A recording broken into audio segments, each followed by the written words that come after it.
Chad. How are we feeling? I'm okay, man. Yeah, why are you okay? I'm okay. Okay, yeah, okay. You seem okay. Yeah, I'm okay. I don't want to talk about it. Are you sure? Is it Bluetooth related? It is Is it Bluetooth related?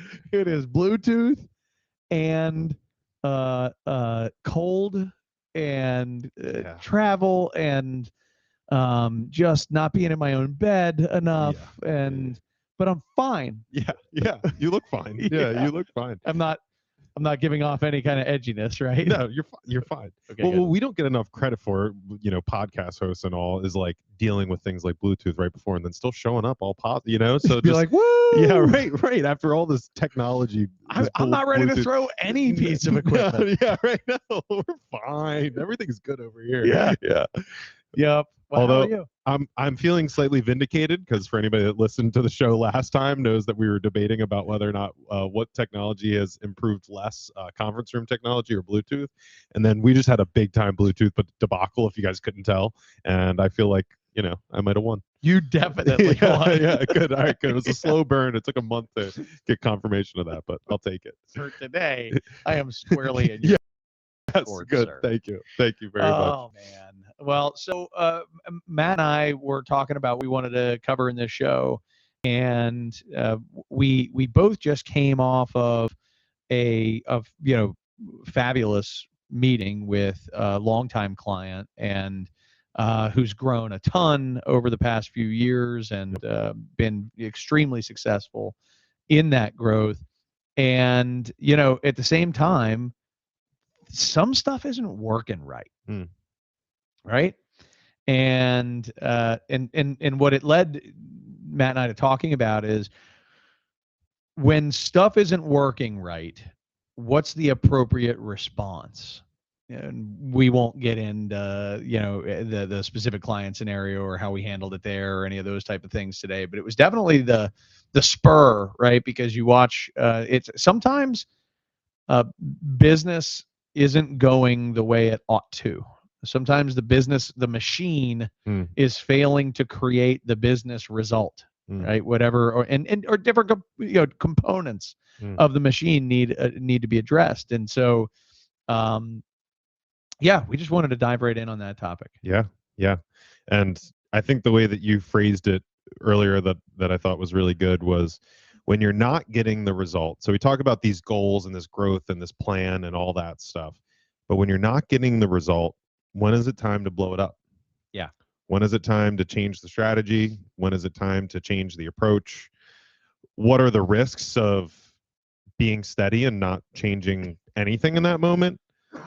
And what are the risks of changing even more in that moment? That's right. And so my natural tendency, as you well know, Matt, is toward change. I am a change junkie, and my natural inclination is to blow it up. Yeah. Let's try this, try that, try the other thing. And it's because I always see so many different paths forward. Yes.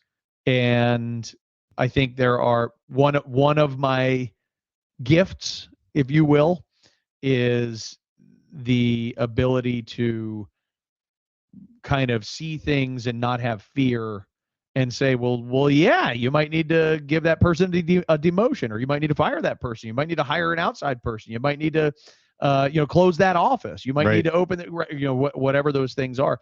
All those things are on the table for me, which is easy when it's not your business. Yeah. Too, by the way, much easier when it's not your business. I shouldn't say easy, but that's my natural inclination. I think you're wired differently. Yeah, and I think my natural inclination, at the very least, is harmony, and at the most is steadiness. And so we do have this kind of polarity going on between the two of us. And it was interesting. And when we were walking out of the meeting, I said something to the effect of, "How did you think it went?" Yeah. And I think your response. Do you remember what you said back to me? I said something along the lines of, I think I'd feel better if we made some radical changes. Yeah. And then, the dust settled, and about an hour later, we were on the phone riding home, debriefing, talking about it. And I said something to the effect of like, I don't know if this is a blind spot or what, but when you said that, it made me wonder, is steadiness what they need, and is your predisposition towards change making you feel that way? Yeah. And you had an awesome response, which was essentially, well, notice in the meeting that I actually ended up not calling for change. Right. Because I have an awareness of that about myself. So while I agree with the feedback, I don't necessarily agree that it's a blind spot. Right. Because otherwise I would have changed some shit. You want me to be ignorant about my predisposition to change? Well, I'll change some shit. Trust me, I'll tell you to change. Yeah. I'll tell you to change.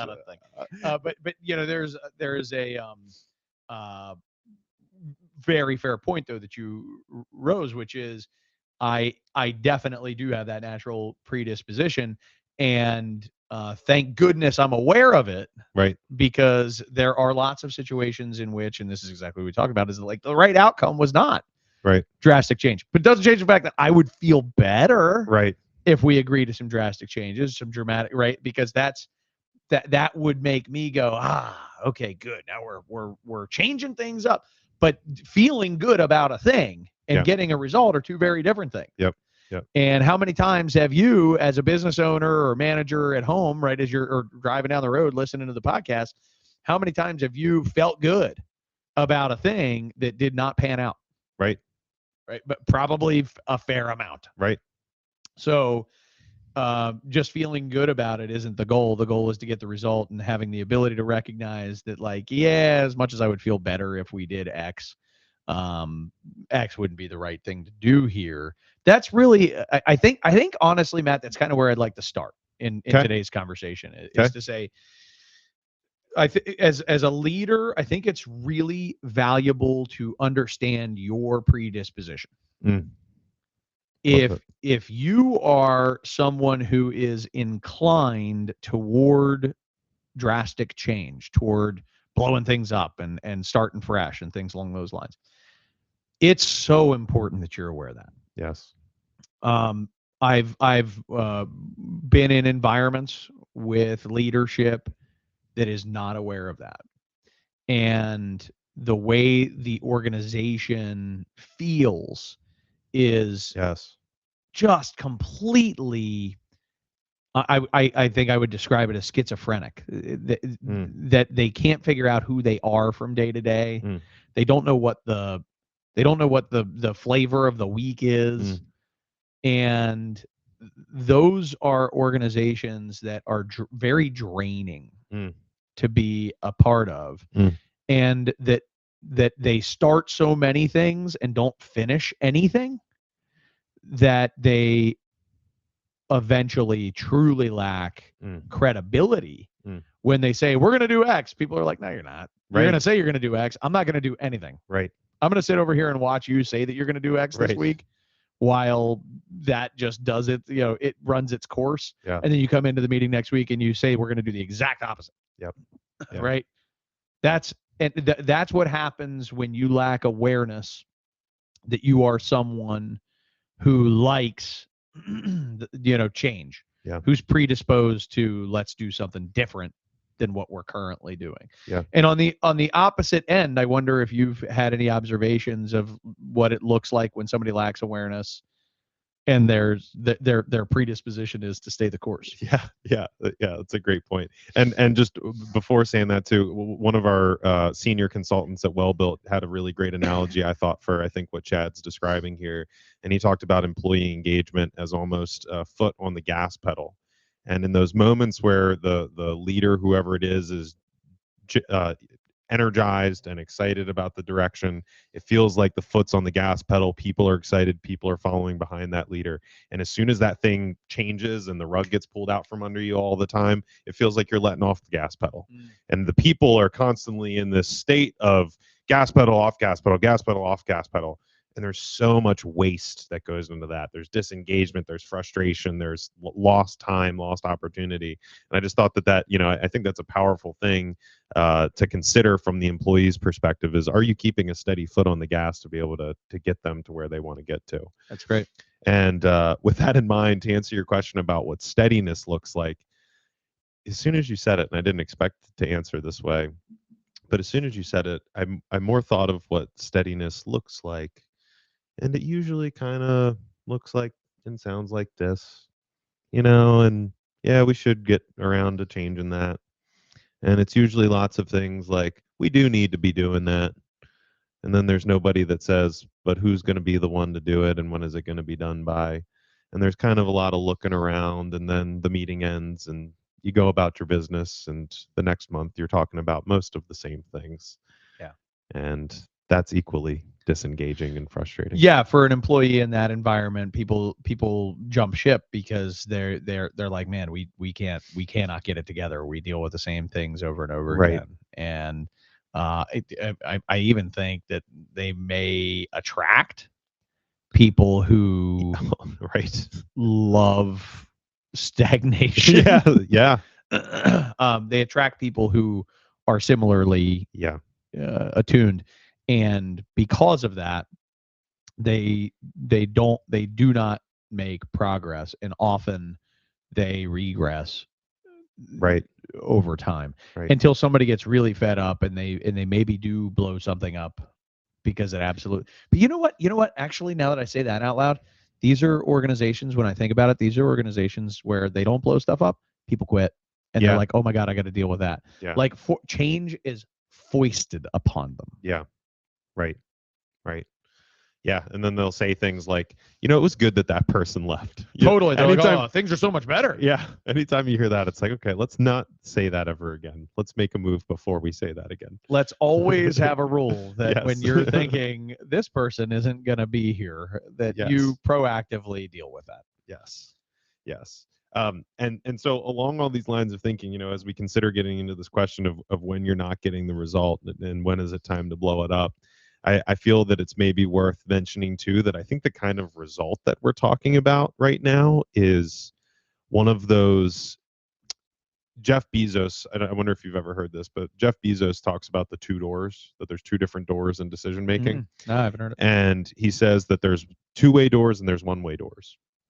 A two-way door, when you make a decision, you walk through the door and you go, oh fuck, I'm not supposed to be here, and you walk back through the door, right? So that might be, should I go to the job site this morning, right? Whether or not you go, if you end up going and it ends up being a waste of your time and you didn't really get to talk to the foreman as much as possible, and you end up leaving after a half hour and people were in another meeting and you couldn't talk to the client, you come back, all right, it's fine, right? It's a two-way door. You made a decision, it didn't end up working out, now you know not to go to Tuesday mornings to the job site. Big deal. But then there are one-way door decisions where you walk through the door and it's like Monsters Inc., where the door then flies away and disappears, and you turn around and you're like, well, this is where we are now. This is the type of, this is the new place that we're in.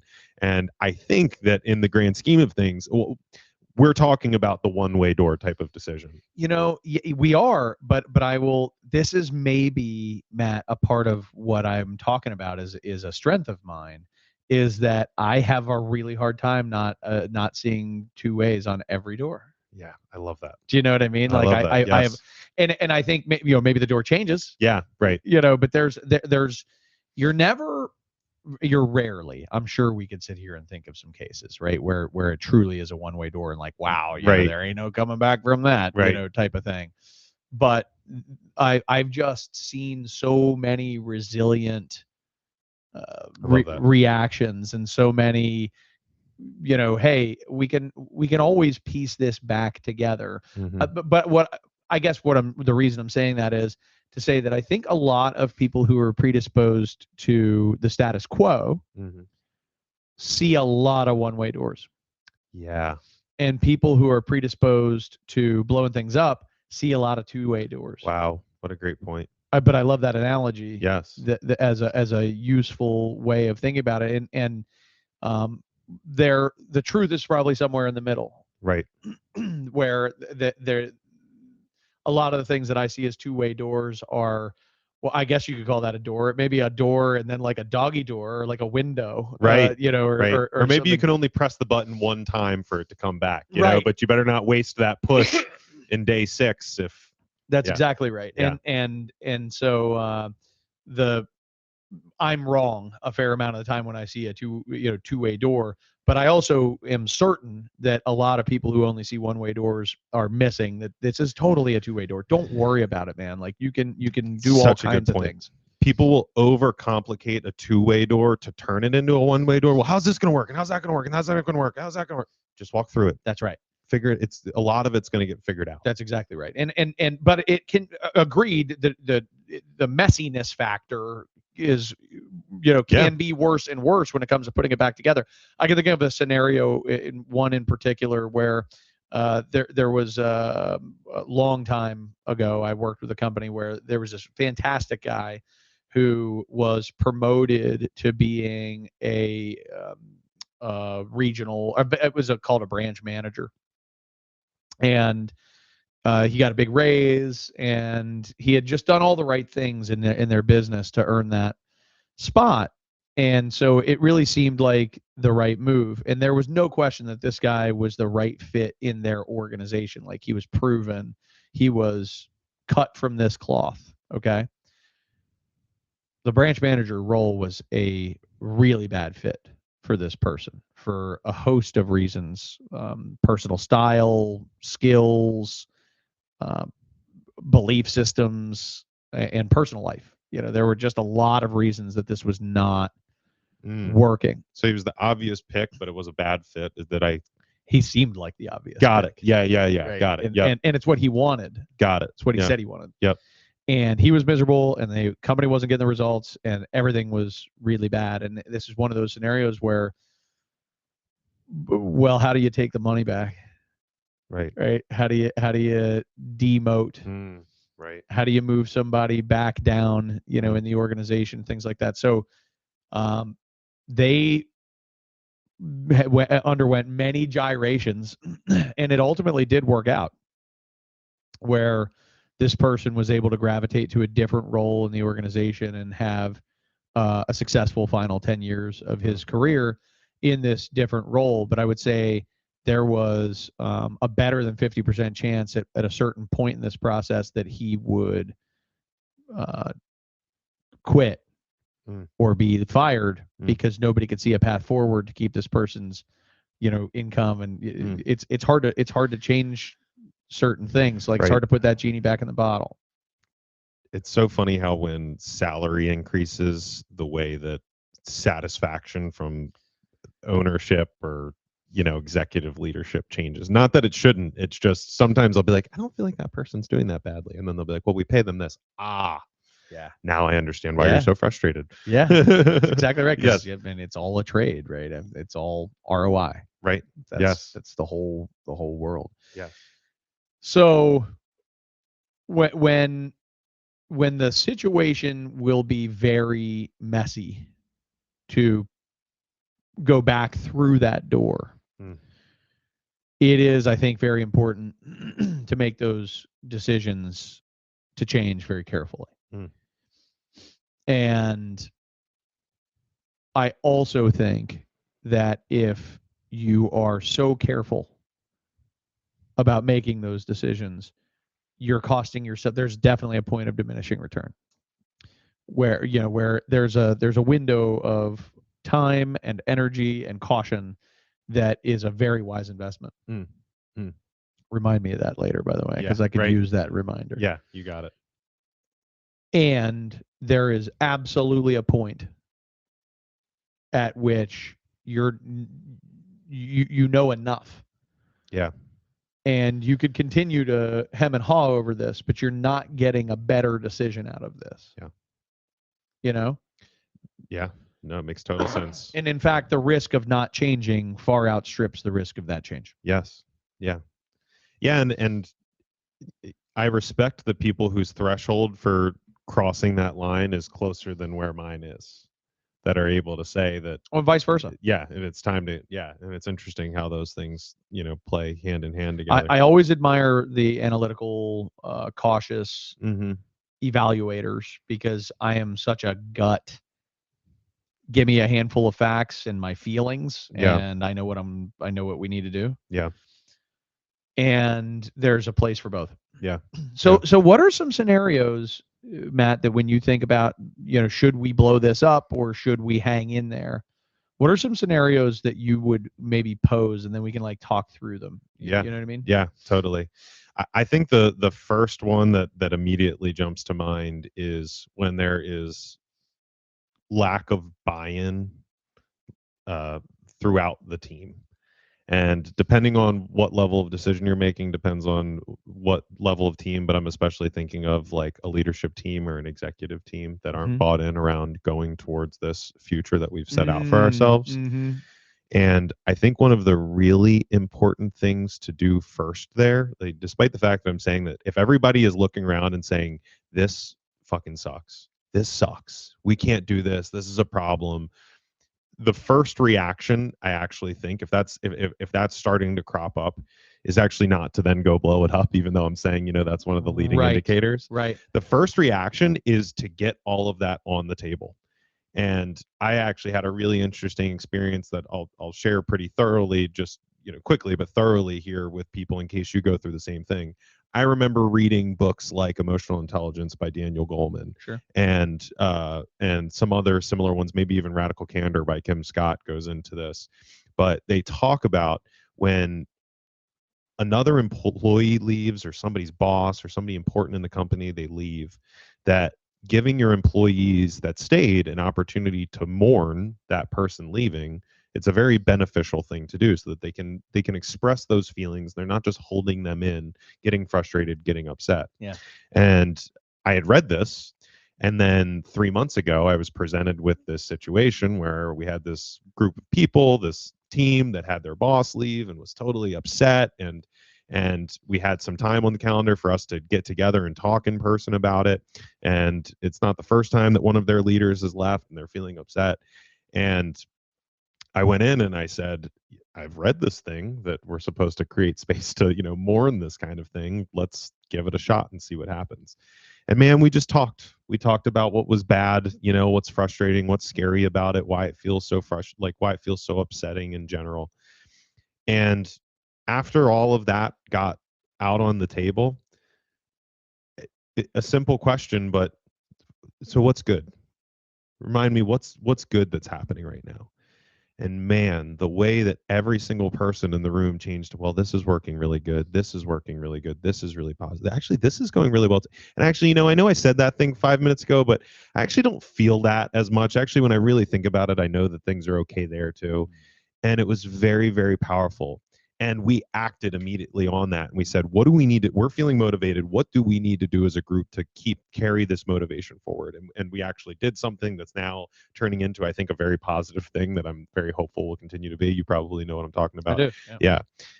So I say that because that first initial thing, that first lack of buy-in can just come from feeling frustrated and scared and not knowing what the future holds.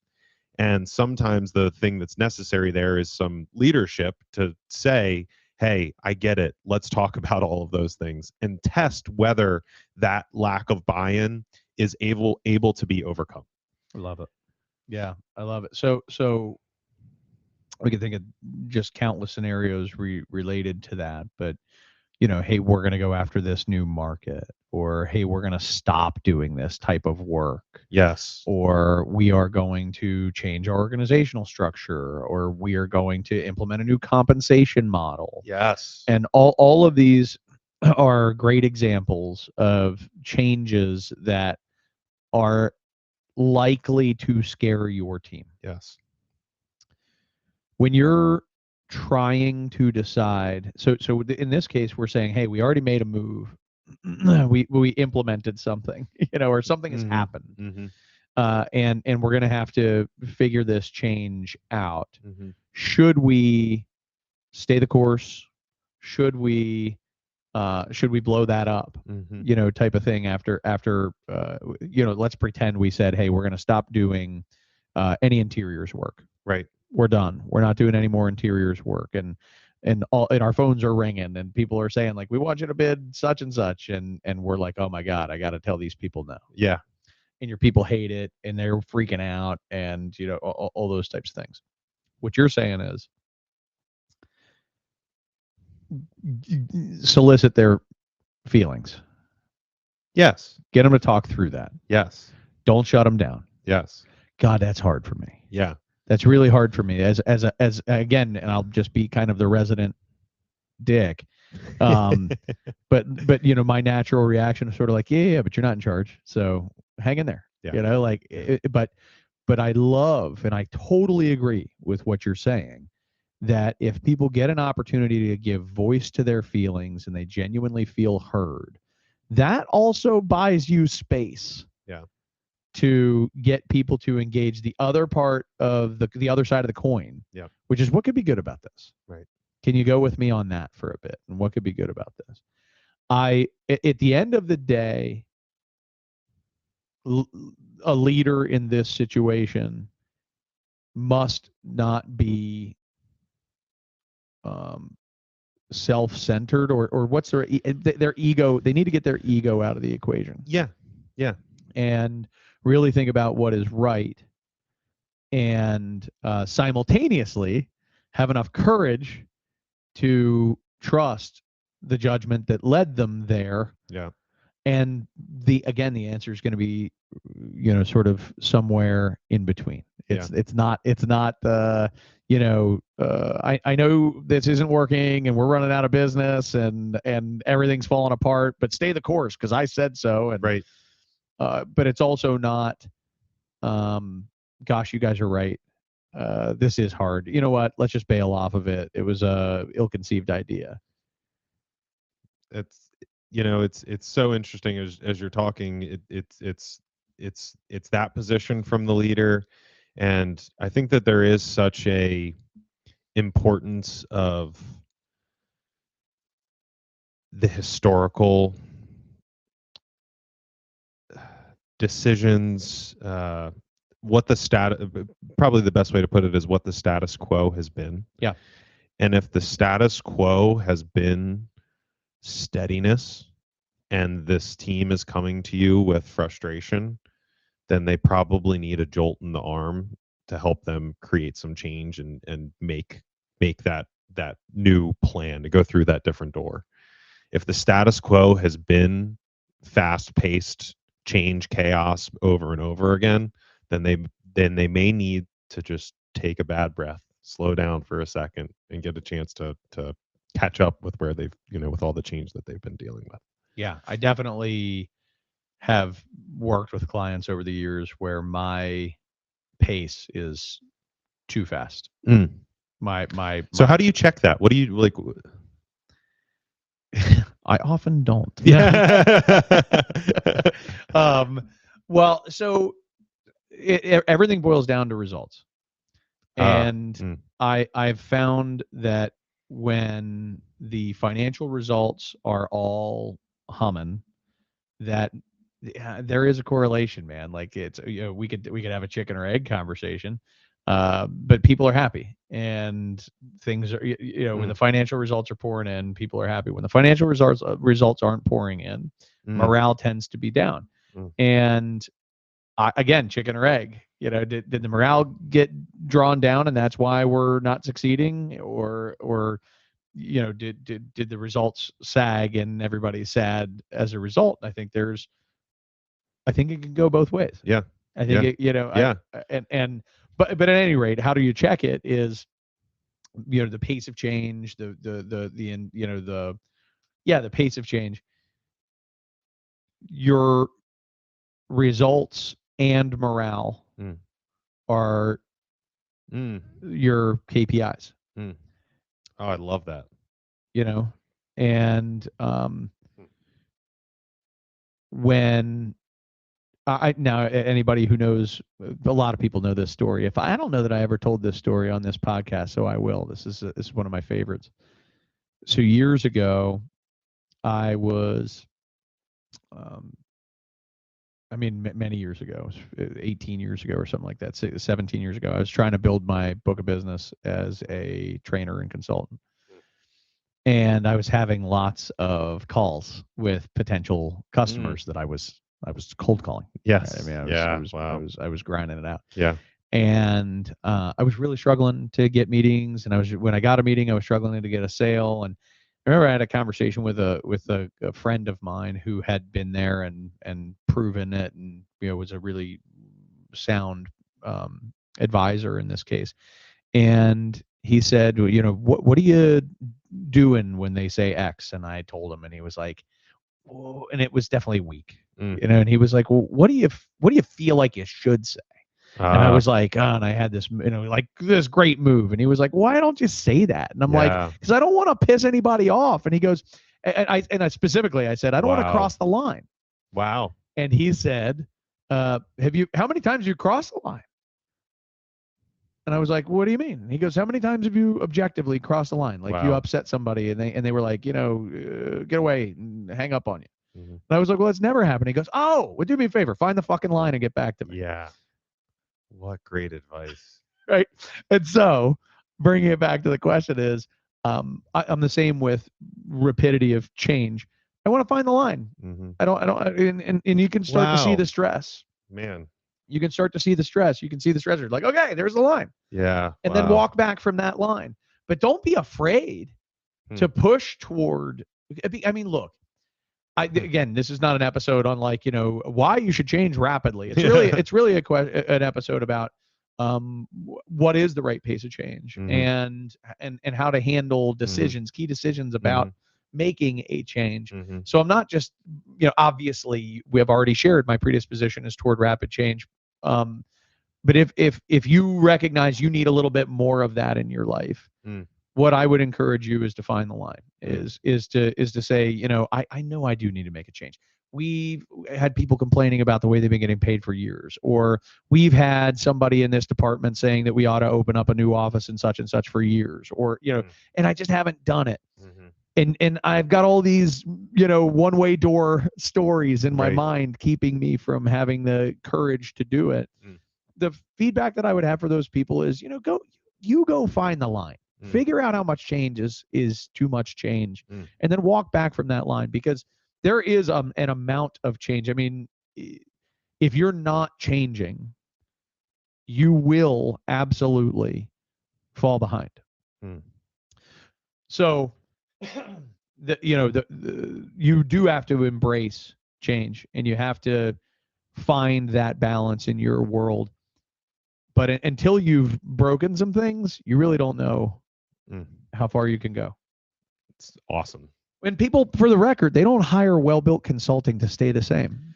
Well, it's true. No, it's so true. And they certainly don't hire you to tell them things that won't piss them off. Correct. They actually, the amount of times I've heard, I hired you to tell me the things that will piss me off is a lot.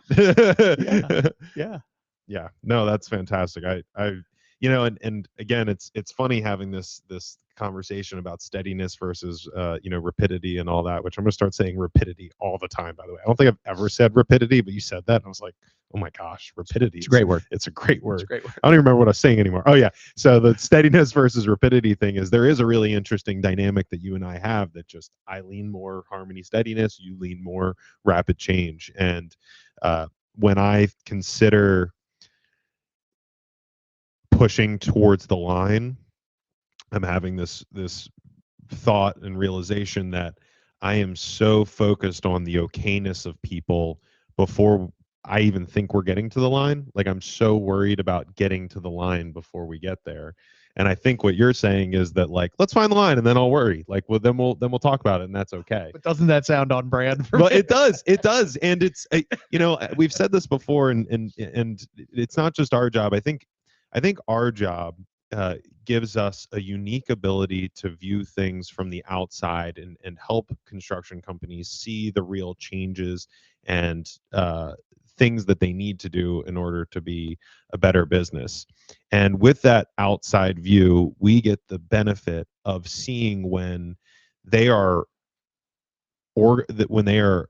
predisposed towards change, or when they're predisposed towards steadiness. And then part of our job, we've talked about before, is to actually help self-correct that. That's right. When we see the steadiness, we need to bring some change and some energy. When see the energy, we need to bring some steadiness.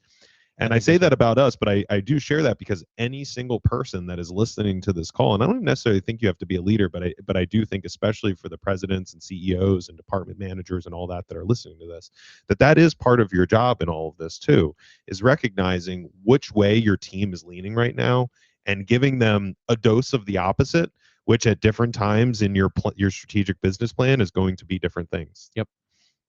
I love it. And you're 100% right. As I think about it, honestly, some of the more challenging engagements that companies that I've worked with over my career have been companies where there is a change happy leader. Yeah. And those are particularly challenging, side note, for consultants, in that you'll get people who pull you aside and they'll say, "You're the fourth consultant that's been here in as many years." Yeah. Right. And you're like, "Oh no." Yeah. Right. This is a consultant graveyard. Yeah. And because what that really means is my company is always jumping at what the flavor of the week is. Right.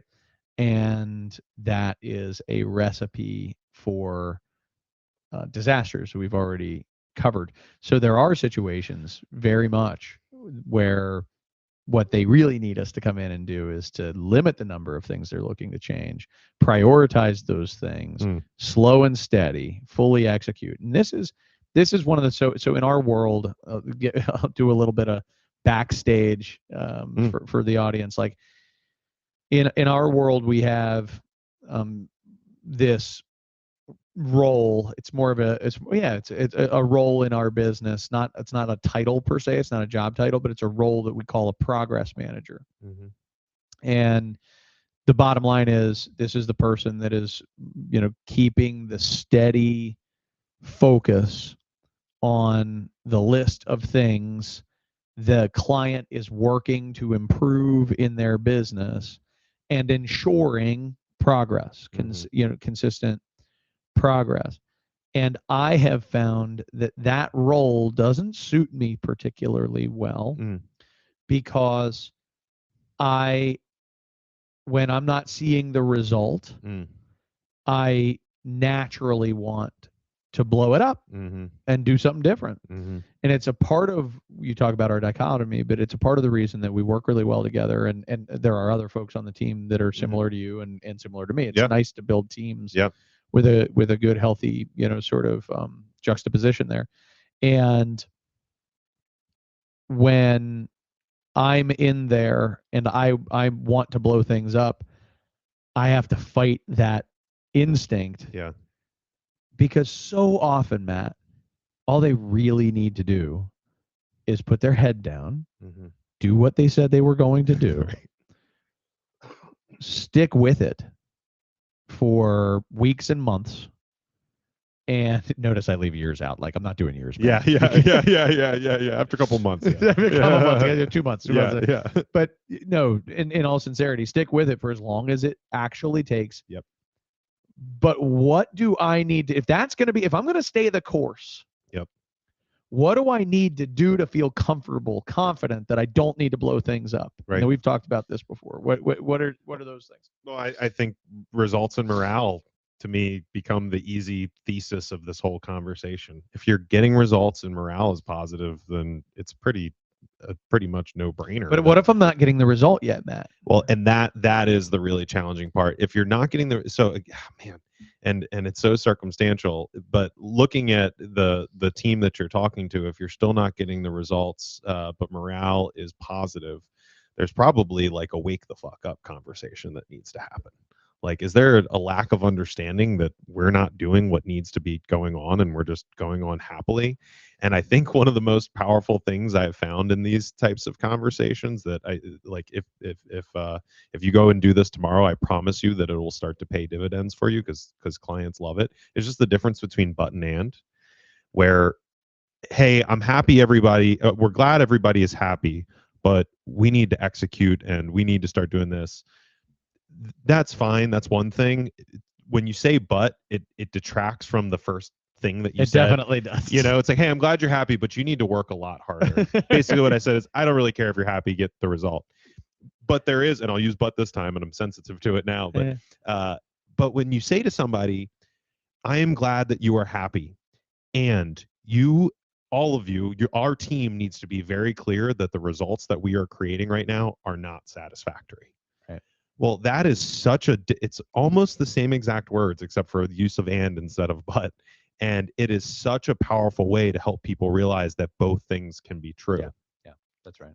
And so when you ask that about, and I think the same goes for, getting the result. I think getting the result and having low morale might be a harder time to blow it up than when you've got good morale and no results. Yeah, when you're getting the results, but you have low morale, there's oftentimes what I found there's oftentimes something else at play that's causing the morale. It's not that you need to blow up what's currently working. There's something else that may need to be addressed. Maybe you need that extra person on the team because everybody's really they're going hard and they are getting the result, but you need that extra person, or they need that piece of technology that would make them to be much more effective and efficient. Or maybe you just got to fire Kevin because Kevin's a douchebag and he's dragging down everybody. But if it weren't for Kevin, we'd be really, really happy. And you know what I mean? Like, my point is, it's oftentimes not the thing that you need to change. That's whatever. So you implemented this new thing, you're getting a result, but people are unhappy. It may not be the thing. Yeah. Think about other things that could be driving them. Yeah. Here's what I often, the only way that I guess I can stomach staying the course is when we're not getting a result, is to define what the result really is, what the result needs to look like. Because if the result equals the end result, and the end result is something that takes months or years to execute, which often it is, to experience that end result, that's where people who are trigger happy tend to make way too many changes way too quickly. If the result instead is some piece of measurable and meaningful progress toward your future outcome, and we can break that down into small, bite-sized indicators of success, nice, that makes it a whole heck of a lot easier for someone who is a change agent to look at it and say, that doesn't need change. This is going really well. This is one of the things that works. I'm only here to change things that don't work, or to add things that we're not doing that might also work. But if I have the ability to look at something and see measured, real, meaningful, albeit small, progress, and that, but here's the key: you have to set those as goals. You can't just, this is a trap, man.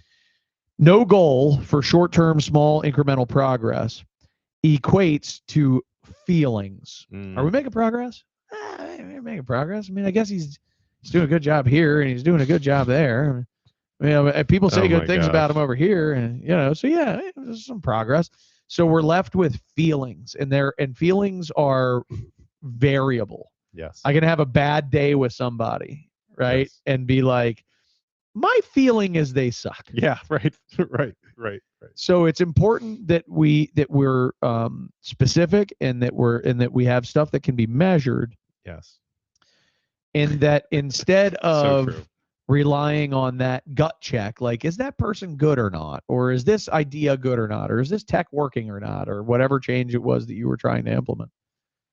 That you can say, I'll know we're making progress with our new office in Maine if we can secure 2 quality meetings this month and just win 1 job. I don't care what size it is. And those are very manageable targets. And you convey those. You can't keep those secret. Right. By the way. Right. You convey those to your team and you say, guys, this is what progress looks like this month. I know our goal is to have a $10 million branch in 3 years, and it needs to be having a net profit of 22% and a blah, blah, like whatever, right? I can say all those things long term, but I have to zoom in on what does immediate progress look like, and how am I measuring this in something that can be measured in weeks and months. And if we're not on course there, then I think you're allowed to make a hard decision. Yeah. I think it's time to probably make a change. Yeah. That's great. I love that. So breaking the problem down into the smaller pieces and seeing, are we making progress against those pieces? That's right. And potentially why, first, what has caused us to get to this place where we're not making any progress? Was it because we didn't have the goal there? Was it because the people aren't executing on the goal, or whatever it is? But all those things being equal, saying, if we're not meeting those individual bite-sized pieces, there's just something wrong and we need to look at changing this. That's right. Yeah. So we've talked about different types of change as Mm-hmm. we're talking, right? So there's recognizing a need to change a long-standing status quo. Mm-hmm. There's having made a change and Mm-hmm. then making the decision of whether to stay the course or Yeah. to alter that change. Yep. There's another type of change that I want to put on the table, and this is a fun one, and I think it might be fun to kind of end on an up note with this topic, which is these are changes you don't have to do. Things are going quite well, but you actually want to experiment. Yeah. You want to do something that could be additive, that could be, neat and exciting. And I got to tell you guys, our top performing clients get to enjoy these types of change conversations. And I often, you've heard me say this a million times, and I'm sorry if on the podcast you've heard me say it an equal million, but it's very, very difficult to focus on building a gorgeous addition on your home when your roof is on fire. How much of a non sequitur is that? To walk up to your home and see the roof on fire and be like, man, I'm just thinking about this dream I'm going to build on the back of this sucker. Yeah. Put out the fire. Like, Right. you have no other option. You Right. have to focus on the fire. Right. And you can talk about the addition later. And the truth is not that while that's very vivid, most of the companies that we work with, when we start working with them, they have some immediate things that they really do need to take care of. Yeah. They've got conflict that needs to be resolved, or they've got growth that's stagnated, or they've got margins that are eroding, or they've got, right, like there's some sales issues. There's some tangible problem that is happening. We got to get in there and solve.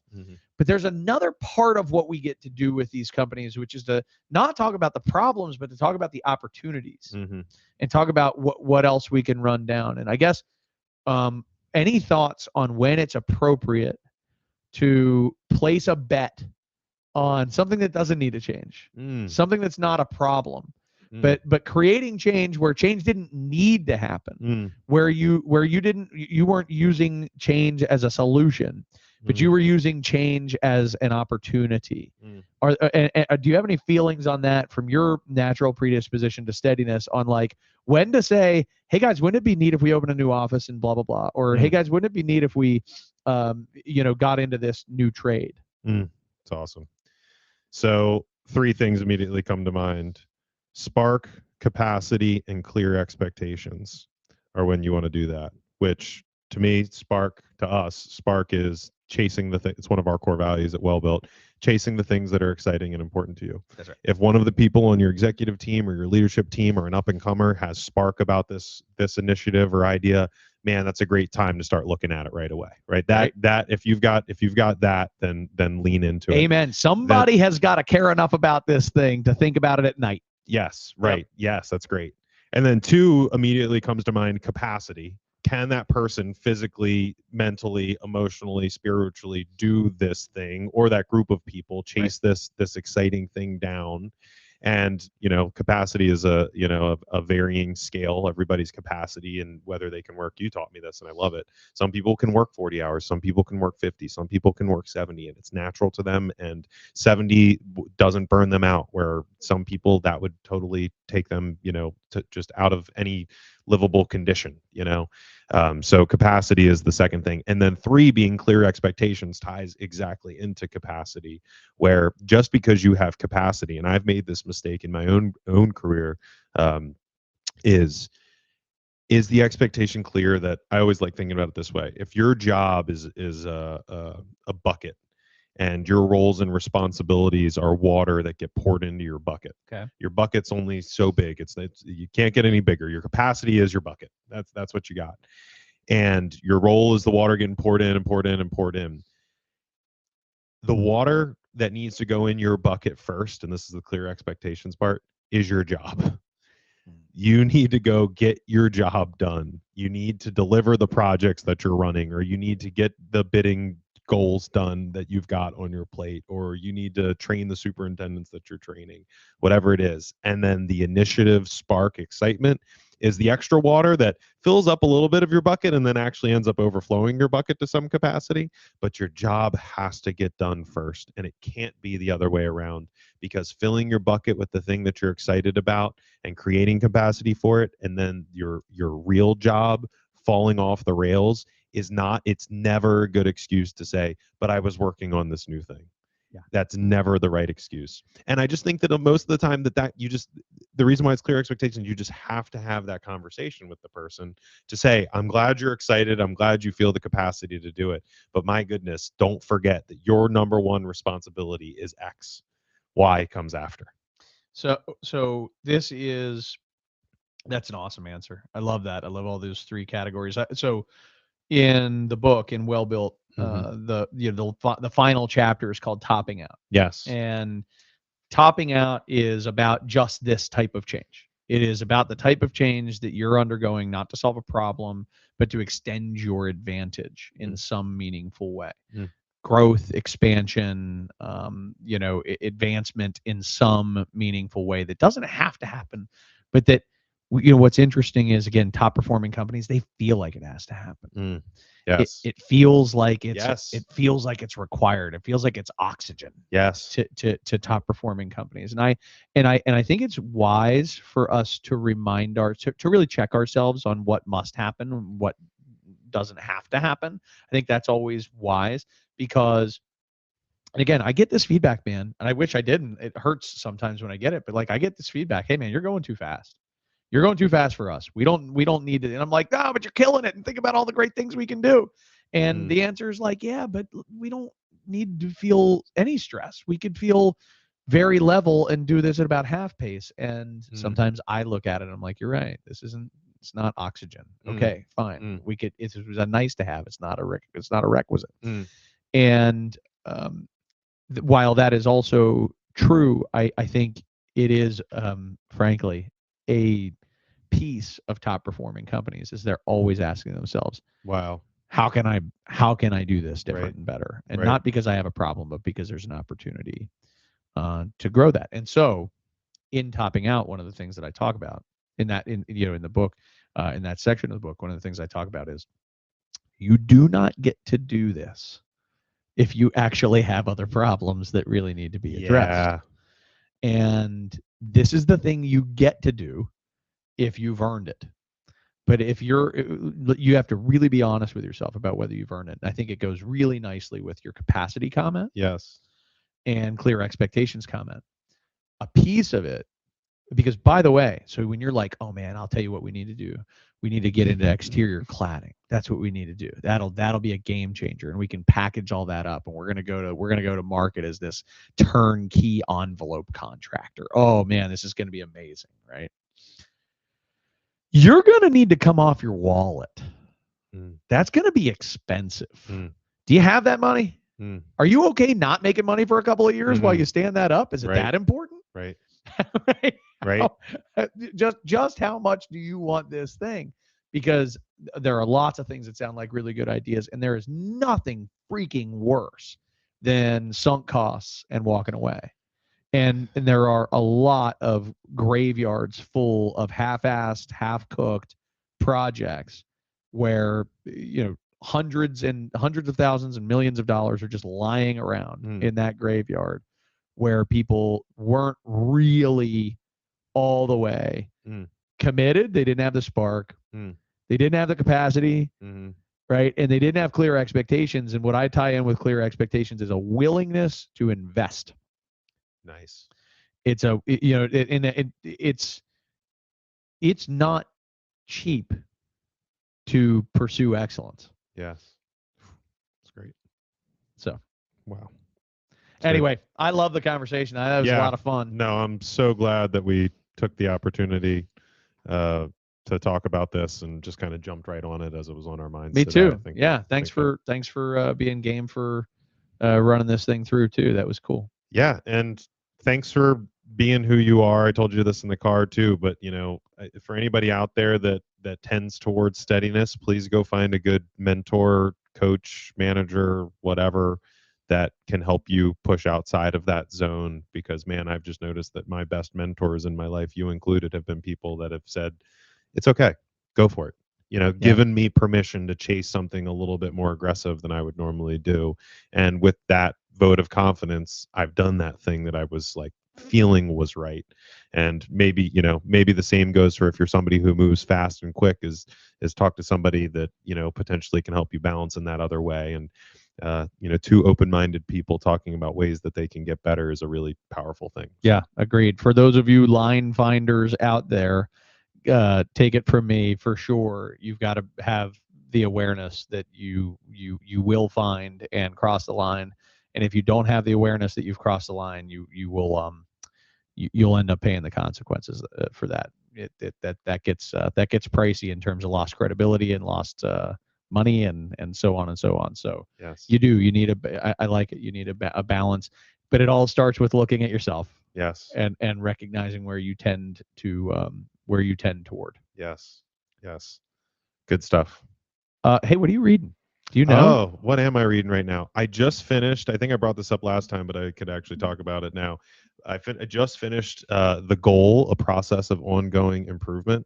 Can't recommend that book enough. Really? Oh my gosh, so good. And it's written in like the Pat Lencioni, or is that his name, Pat Lencioni? Yeah. The Fable style. Yeah, it's the Fable style.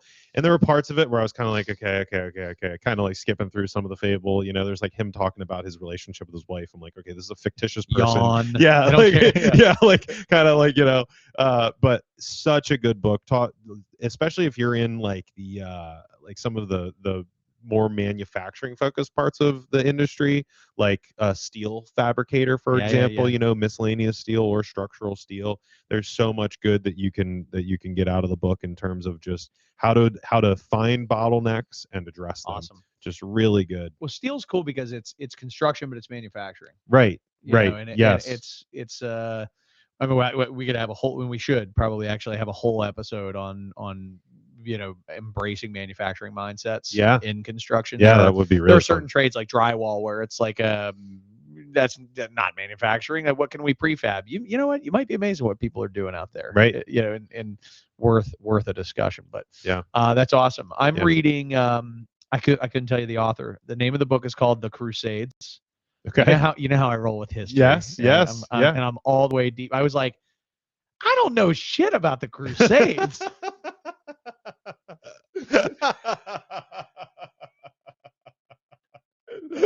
So you did something about it. So you changed it. I was like, I'm gonna learn about the Crusades.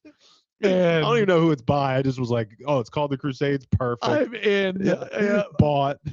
Yeah. I looked at like ratings and all that kind of stuff to figure out which is the least shitty book about the Crusades. Yeah, right. Done. Purchased. Yeah. So I'm like a third of the way in, and I love it, man. I'm glad. That's awesome. Give me like the Crusade fact I didn't know. Which, by the way, you could say anything. I don't know shit about I don't know shit about the Crusades either, man. But I don't move fast enough to take care of that problem. So I as you know, I'm always reading history books through my own, as we all do, but through my own lens, and I'm always looking to interpret right from it what is worth interpreting. And one of the big, and it didn't surprise me at all to read, just because I know humans are really predictable. But the Latin forces, the Franks, who were the first to undertake the Crusades, it was a freaking miracle that they were able to survive their first battle, which was at Antioch. They were totally overwhelmed, totally overrun, inches away from losing. And at the 11th hour, reinforcements arrive, and the Muslim forces just blundered miserably. Some of the worst leadership decisions you'd ever want to see, but this isn't even the point that I'm getting at. So they have this shared experience of like near annihilation, and there's this alignment and elation that immediately follows, and this sort of like, oh my God, like that we truly were blessed by God to do this thing, right? And then they go from Antioch and they take these reinforcements, and they're like, we're going to Jerusalem, and they take Jerusalem, and it's a bloodbath. I mean, they're just horrible stuff, but they thought like, God wants this. Yeah, right. God's gonna be super happy with this guy's head on a pike. He's gonna be super joyed. And so and they get through that, and it's like another massive W, right? They're like, oh my God, this is so great. And then so fucking predictably, they totally faction off and start fighting with each other. The Franks are like, what? I deserve this place. And the other one's like, no, me, I deserve this place. Well, I'm taking Antioch. And they break into these factions, and they basically, can't work together. And it's the death knell. It's the death knell. I mean, it totally sets them up for catastrophe. And I'm just a third of the way into the book. I can't wait to hear how like the Second Crusade goes, and all that kind of stuff. But this is the first crusade around 1099. And so through your own lens, you're maybe thinking about that in the context of like when we do good stuff together to stick together, or is there more to I'm thinking of it through the, thank you for bringing that back, because that is how I teed it up. I'm thinking of it through the lens of how much weaker we are when we fight. Nice. And how important it is to think about the whole world in not an us versus them kind of mentality. Recognize, look, there is such a thing as an enemy, and you should absolutely mercilessly fucking destroy your enemies, which could be an episode for me. I could just talk about mercilessly destroying your enemies. But if all you see everywhere is enemies, you're doing it wrong. And you really have to be able to see people who may have competing interests, not as enemies. And that is so crucial, I think, to success. Not that I'm like rooting for the Christians in this story. I don't know. It kind of sounds like you're rooting for the Christians. I don't care. I'm just kidding. I don't care who wins. But let's be clear. I don't know who wins. Yeah, right. Because I don't know shit about the Crusades other than this third of this book. These Franks. These Frank guys. He's Franks. But